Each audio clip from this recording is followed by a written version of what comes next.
Kidlat News Updates. Mga balita ngayon, 3 patay sa pananaksak at pamamaril sa Iloilo.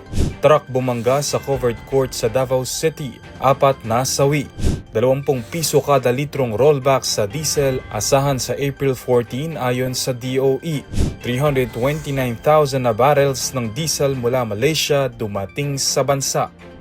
Ako po si Cesar Soriano para ihatid ang nangungunang mga balita sa buong kapuluan ngayon. 3 ang patay sa naganap na rambulan na nauwi sa pananaksak at pamamaril sa barangay Tiringanan, Haniway, Iloilo, bandang alas 4:20 ng hapon. Kinilala ang mga nasawi na sina Jimmy Enojo, 66 anyos, Francisco Harden, 56, at Raven Gose alias Doydoy, 32, na residente ng barangay Pangiliha. Itinuturing namang suspect si Alejandro Enojo, 56, residente ng nasabing barangay. Batay sa ulat ng pulisya, inatake umano ni Gose si Jimmy at nang umawat si Harden ay nadamay at sinaksak din. Pagdating ni Alejandro, nagkaroon ng komprontasyon na humantong sa pamamaril. Dinala sa ospital ang mga biktima ngunit idineklarang dead on arrival. Iniimbestigahan pa ng pulisya ang insidente kabilang ang posibleng matagal ng alitan bilang motibo ng krimen. 4 na katao ang nasawi matapos bumangga ang isang wing van truck sa covered court sa barangay Marilog Proper, Davao City noong Sabado ng umaga, Abril 11. Ayon sa Davao City Police Office at Central 911, nangyari ang insidente pasado alas 10 ng umaga habang may ginagawang aktibidad sa loob ng gym. Posibleng sumabog ang gulong ng truck kaya nawalan ng kontrol ang driver. Sa tindi ng pagbangga, gumuho ang bahagi ng covered court.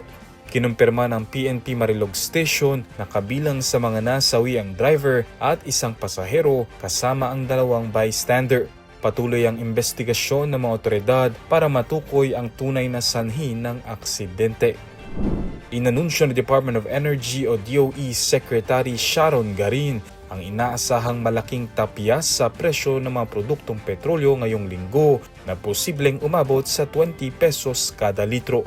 Sa isang Facebook post, sinabi nitong maaaring bumaba ang diesel ng hanggang 20 pesos and 89 centavos kada litro, gasolina ng 4 pesos and 43 centavos kada litro at kerosene ng 8 pesos and 50 centavos kada litro para sa Abril 14 hanggang Abril 20. Sa isa namang panayam, sinabi rin ni Garin na malabong bumalik sa 60 pesos kada litro ang presyo ng langis dahil sa patuloy na epekto ng Middle East conflict. Aniya, hindi patiyak ang sitwasyon at maaaring matagalan ang pagkukumpuni ng mga pasilidad ng langis sa rehiyon.